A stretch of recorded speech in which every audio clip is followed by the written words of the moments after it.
Hello, everyone. Welcome to another session of Exploration Tech. I'm Jared Hackbar, Director of Sales and Marketing here at Brilliance. I'm going to let Lori introduce herself before we jump into it. Yes, hello. I am excited about the conversation we're having today. I started Brilliance a little more than 20 years ago. I went to Purdue in computer electrical engineering, and through an internship ended up at NASA Johnson Space Center, where eventually I worked as a flight controller for the space shuttle program. It was a really amazing job. I ended up meeting my husband there. He also was in engineering at Purdue and a part of the same internship program. He eventually went to work for Rockwell Automation, and through that, we ended up relocating to Milwaukee, Wisconsin, where Rockwell's headquarters are. That was in 1998, and I was trying to figure out what could be as cool as space, and the web was kind of in its infancy, and so I decided to start a web development company. It sounded like fun, and between my technical background and my husband's experience managing the largest data warehouse at Rockwell Automation with their distributors, we found we were a really good fit for helping manufacturers and distributors implement digital commerce. 9 years ago, my husband left his job at Rockwell. Now he leads our development team, and we've grown to a team of 18. We made the Inc. 5000 this year. We really enjoy the process of helping manufacturers and distributors with digital commerce. And I'm really excited about the conversation we have today with Kim Ross. Kim's new to our team this year. And in our interview process, I just knew that she was someone that had a ton of value to offer to our clients and to our team, because she comes with a really great background in understanding this B2B space and working with customers here. So I'm really excited about the conversation that we're going to have today. Kim, I'd love for you to introduce yourself. Yeah. Hi. Thank you for that lovely minor introduction. My name is Kim Ross. I'm a project marketing coordinator at Brilliance. I come from a background in marketing. My degrees from Lewis University in Illinois, so I migrated north to Milwaukee, where my career has begun in customer service, customer relations, and also B2B e-commerce as well. So I have about 8 years of combined experience there. So I'm really excited to be working with Brilliance and excited for this really fun opportunity.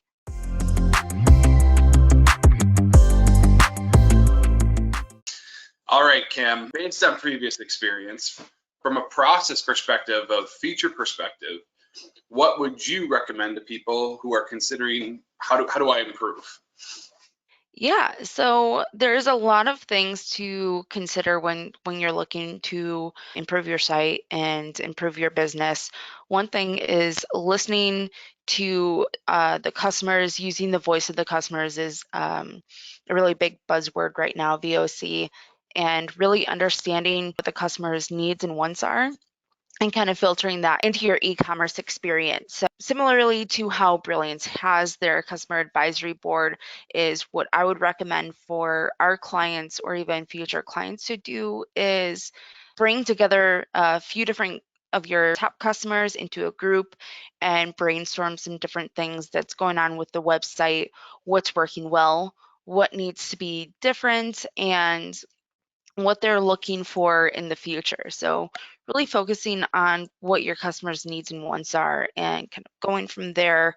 One thing that I learned from previous role is to meet with those customers, whether it's quarterly or annually, to get that feedback and follow up on that feedback. So in my previous position, my manager would get with these customers to gain some minor feedback. I would reach out to those customers personally and have a further discussion with them on what they're looking for, do some screen sharing, really understand if it's an issue, understand how it's functioning and how it needs to function. If it's an improvement, understand why it's going to be a really good improvement for the site. Another thing that I would do with that is share some of that feedback with other customers or other clients to understand, is that going to be a great fit for our website, or is it just isolated to one customer? And I think that's really important because you don't want to make major improvements or changes on a site that is very isolated to one client. So, and then in this case, coming to Brilliance and letting us know what you're looking for, and then we can tell our clients whether it's doable or not. And if it's not, we have to explain why. Maybe it's the platform that we're using that doesn't allow that customization, or if it's something simple that we can update within a day. So I think there's a lot of background to that in understanding how to improve your site and when to improve it. Yeah, I love the feedback, Kim, because I think it really gets to the idea that like digital commerce sites are kind of another product for organizations that they're offering. And so the process you're talking about getting customer feedback and making improvements based on that feedback is really about looking at your digital experience as another way that you're serving your customers and getting feedback on how to improve that product offering in some sense that that exists in your digital commerce site to be what is really relevant for them, and listening to them. I think something that is just a really smart move that I think many people miss.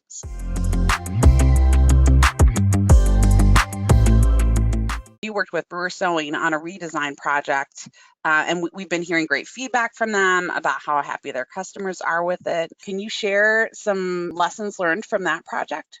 Absolutely, I'd love to. Brewer Sewing is one of our clients out of Illinois.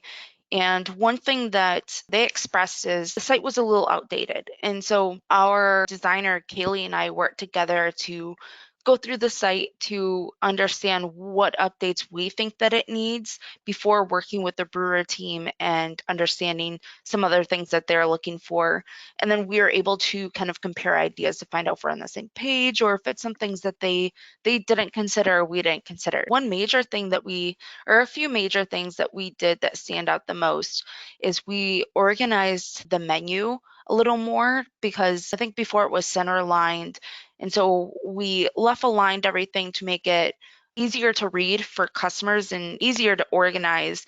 And so it wasn't an eyesore when customers were going through that. And then another thing that I'm seeing on there right now, which is what we call above the fold, is that shipping notification. So the order ship within 24 hours, Monday through Friday. For Brewer Sewing, that's a really important selling point where some of their competitors may not have that advantage depending on their shipping, but that's something that previously was kind of hidden down in the page, and we suggested bringing it up. It's a huge selling point. Any website that I would see that on, I would definitely want to purchase from. So that's something that we brought back up onto the site to make it more visible to their potential customers. And then also one thing that Kaylee did really well on is updating their slider to make it a little more relevant, a little more fun, artistic, and kind of updated a few things like that. And I think that's really important for customers to do, is constantly update their website to what's in style now. And we did a lot of comparing to their competitor sites, to just other sites in general, and really understand the layout and bringing up any important information up towards the top so customers can see that first. That's so important. And I love the example of the order ship within 24 hours, because to your point, that's kind of a differentiator for Brewer Sewing. And so like really being clear about like what are your differentiators, your competitive differentiators in the market, and making sure that's really easy for customers to see, really visible for people. So yeah, it's a great, and it looks really nice. Nice job, team.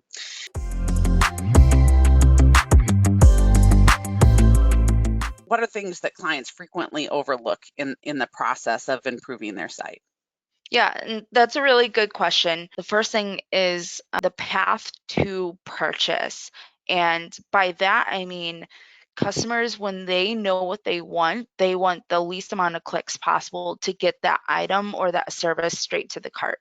They don't want to have to go through 10 different content pages or multiple clicks to get there. So one thing that you want to make sure is that your attribute search or your filters are going to be neatly defined to help the customer find exactly what they want, get in the cart, and leave. Another thing, it's kind of surprising that people miss this, but the importance of mobile e-commerce sites. If you go to some sites, it'll still look like a desktop site on your mobile device or your tablet, and it needs to be more mobile friendly. So when the customers are on there, because 9 times out of 10, the majority of shopping that we're doing is on some sort of mobile device or tablet opposed to our desktop computers right now. And we want to make sure that those sites are mobile friendly. You want to make sure when you're filtering things, or if you're adding an image to the site, that once that site is on a smaller level, you want to make sure that that image is also going to that smaller size as well. So really focusing on how your mobile site looks on a mobile device or a tablet is really important, because that will make the experience very easy and very defined for that customer. So I think that's something to really think about when you're redesigning or even just building an e-commerce site in general. Yeah. Yeah, and it is so interesting. I think in the B2B space, there are organizations who are like, oh, our customer, that's not our customer. They don't, buy that way. But what's so ironic is people are out in the field, or, in the on a shop floor, may not have access to their device and have questions that they want answered. They're doing research or looking something up. And it's definitely growing. Mobile usage is clearly growing. And also it helps from a search engine ranking perspective too, to have a site that performs well on mobile. So yeah. Yeah, before we move on, I just want to touch on something too that brought to mind too, is my previous company. I worked for a manufacturer, and a lot of feedback we would get is from a generation who didn't grow up on computers, and they very much enjoyed sending in POs via fax or email.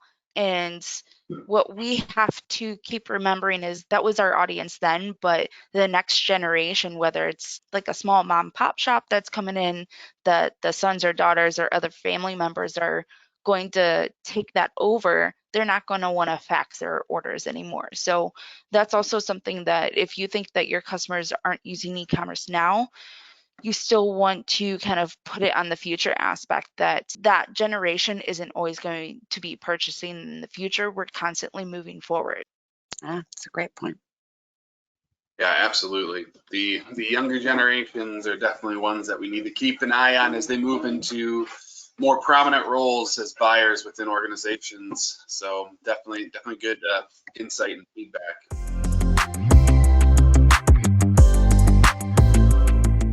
Someone who used to be on the customer side, what tips would you have for how do you ensure to get what you want, now that you're working at an agency? Yeah, so part of my current position is doing some testing and really helping customers build their layouts with their new sites. So one thing that I learned from my previous position is building out test documents to understand, once you get your new site going, how do you want it to function? Because that way, when you're at that testing process, you can go through each screenshot, each button, each link, and making sure that it's going to the right thing. So if you have a link that's supposed to go to the careers page, you don't want it to link to a product content or the blog. You want to make sure it's linking to the right page. So that's really important, is to be able to pull that documentation together. And then I think that that really helps out UAT testing in the future and just really understanding how things need to function. Yeah, and just to clarify, Kim, I think you're saying that you create that documentation, that test documentation, like before the site's even built. Is that right? Like early Yeah. on, you're saying Yep. like here's eventually how we want it to work, and so and you do that really. And to me, that's just a great point and a great reminder to say let's create a plan for how we want it to work that we're going to use to test it really early on. Yeah, and also it helps you understand how things could possibly break, because when you're going through these testing processes, the ultimate goal is to break the site. And so if you break it, then you can get that fixed for the future so it doesn't break again. So I think those are really helpful in that sense too, because you essentially, when you're testing, you want to break it so you know how it becomes broken and how to fix it. So I think that's really important too.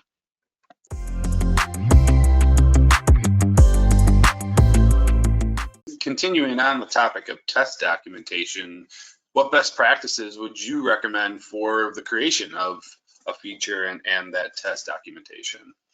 Yeah, so kind of how I hinted before about understanding how a function needs to work in regards to like a quick order function, that as soon as you enter your product, you want it to go to cart and be able to check out right away. So my recommendation to doing that is bringing together a few people from different departments that utilizes those functions of the site. So whether it be a couple customer service people, some people that update the pricing, ordering, anyone from IT, some marketing people.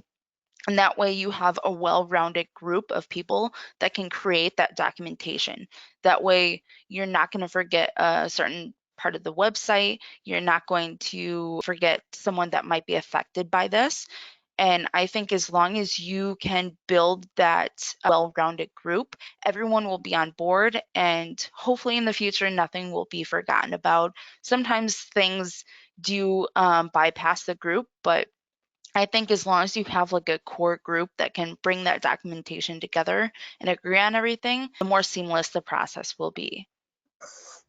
That's fascinating. And in a previous exploration tech session, we had another client of ours, Geswine, and their COO, John Harsh, talk about how when he was going through his processes, how important it was to bring in members of his team from various departments within the organization to start that whole process. So I think it's definitely in line with what you're saying here. It makes complete sense. I think ultimately it leads to that efficiency and a more true perspective of what you're looking to accomplish. Yeah, and it really also goes to the idea that like digital is more than just like a marketing effort, really transformational for the organization. So important to have different members of your organization involved in that effort to make sure it serves everyone's needs well.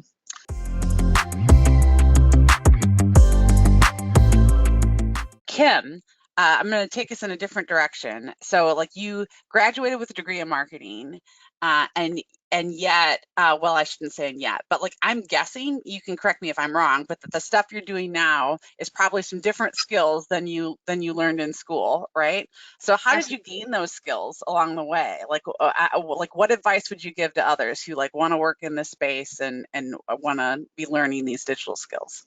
Yeah, and that's a great question, because when I was in school, so back in 2007 to 2011, e-commerce was just ramping up. It wasn't a huge ordeal. There weren't very many e-commerce apps and so on. So we didn't study that in college. Even social media at that time was so minimal. They weren't doing advertising or anything on social media.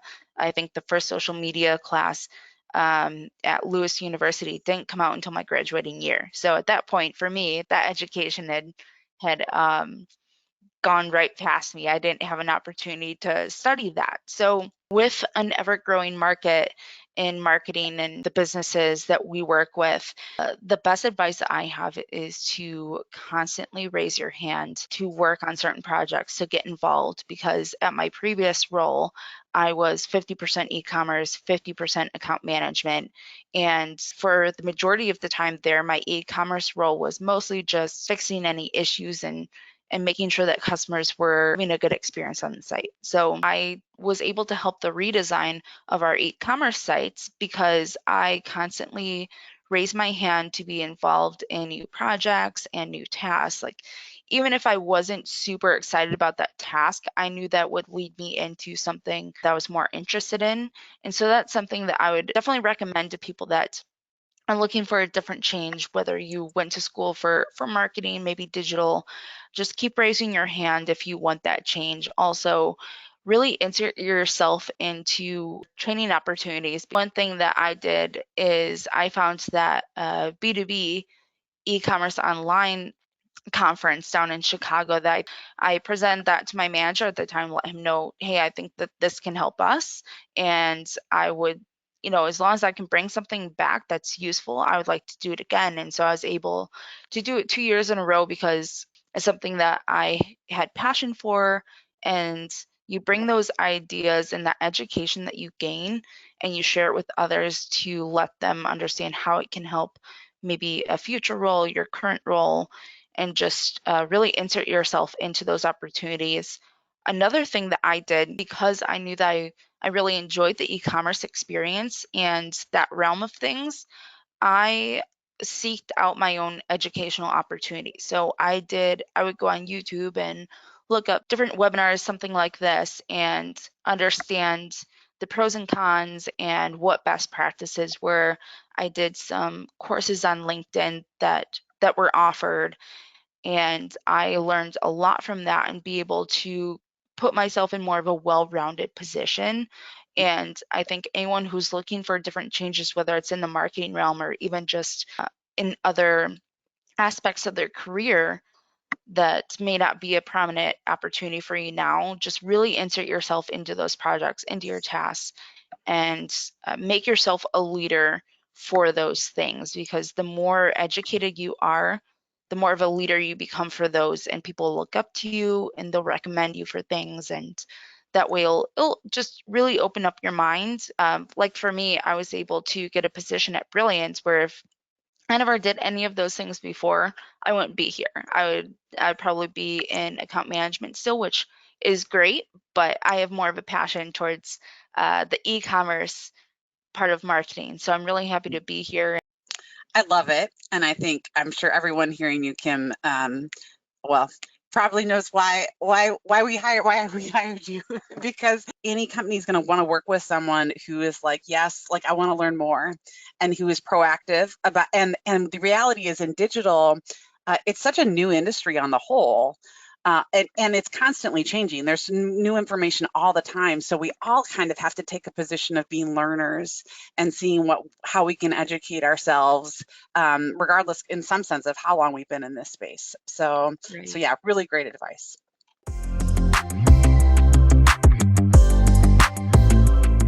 Kim, you are the first Brilliance employee that started their employment with us while safer at homing during this global pandemic. Can you tell us what that process has been like for you? Yeah, so it has been an incredible experience. So what I've told my friends, because I had a lot of friends ask me, like, what is it like? How did you do it?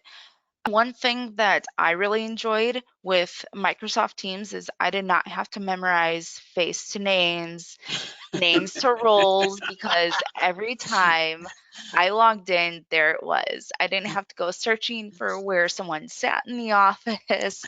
You don't have to memorize where anything is. It's all digital, which I absolutely loved. It's been such a fun experience. One thing that I think the Brilliance team did really well on, and I'm not sure if the credit goes to Angela or just a group in general, but when I first started, she set up these different group chats with a few people each time on the team.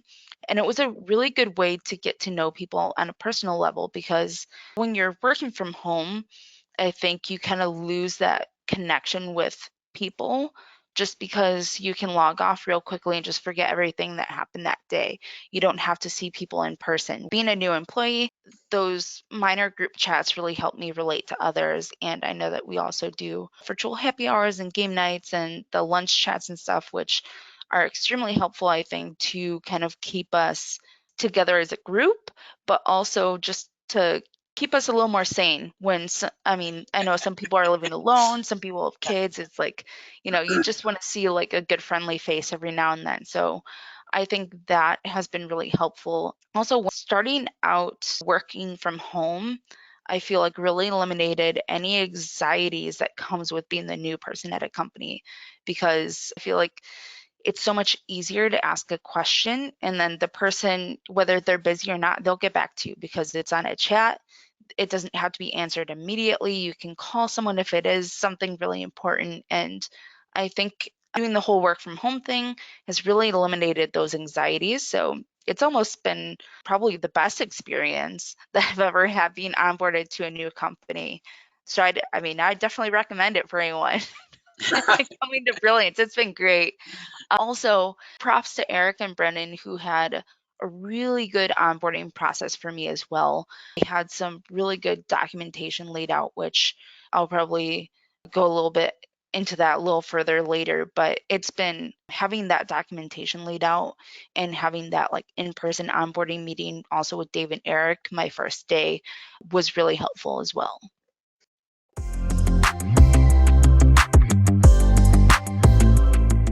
What tips would you have for other organizations with employees who are starting a new job working from home? Yeah, so I kind of touched on those chats that Angela would set up as a new person and really did some fun icebreakers. So I think that's really important, is just making those connections. I think that's really important to have something other than work to talk to about your coworkers. So that's really fun, but also making it as fun and welcoming for that new employee as possible. Like I mentioned before, is Eric and Brennan had some really good training materials in place. A lot of my training meetings were set up before I even started that day. So my email, everything was completely set up by the time I started at Brilliance, and all my meetings were set up. So I think that's really helpful. Whereas I know a lot of times when new employees start at companies, all that setup happens the day of, where I think Brilliance does a really good job at setting up all those things like a week prior to the person starting, and your understanding of what your training schedule is going to be like. So I think that's a really good thing to consider when hiring new employees, especially during the pandemic, is you have more time to set up those things and really be able to take advantage of working from home and being able to do that. So just making sure that you have a really good training plan set in place, really good materials. Everything's so digital now where you can send them links to your OneDrive documents and everything. So, if they have a little bit of downtime on that first week, just kind of click around and get a feel for all those locations for those documents. So I think that was really helpful. Awesome. That's so good to hear. It's working.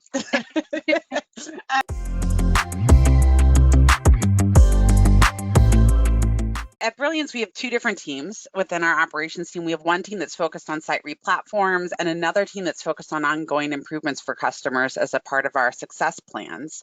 So Kim, as a part of your role, you're a project coordinator for customers on those support and success plans. Can you tell us a little bit more about what you do in that role?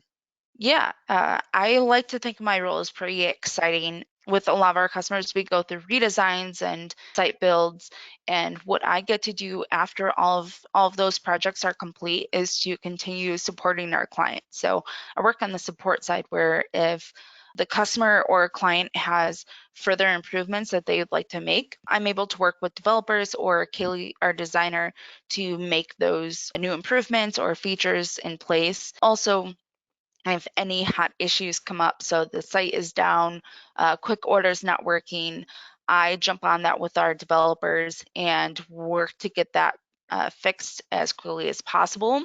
One thing that is a huge buzzword for us right now is road mapping. I feel like we've had 3 meetings on it this week, but it is a really big buzzword for us right now, and I think it really helps customers that are going through redesigns to prioritize their needs and wants. So needs always come first when it comes to road mapping. So we lay out a list of features with our clients and then prioritize them from there and understand what needs to happen next, and then what is a want for the future that you think will be helpful later on. So for example, we're going to be setting up different meetings to continuously go through those items, but also keep adding them, because you never want to stop improving your site.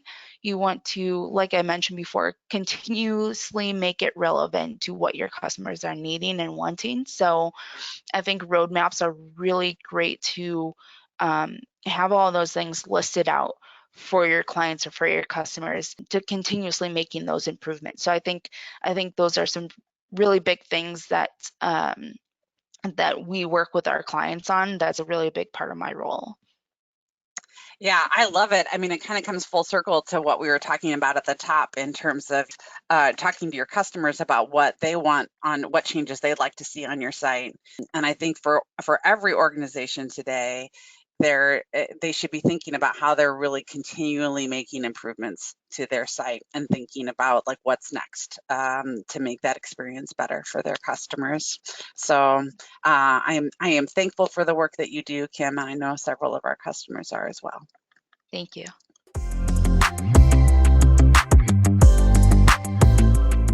Thank you, Kim, for taking time out of your busy schedule to join us. We're very grateful for this opportunity, and to our attendees and future members. Thanks, everyone, for your time, and have a great day. Yeah, thank you.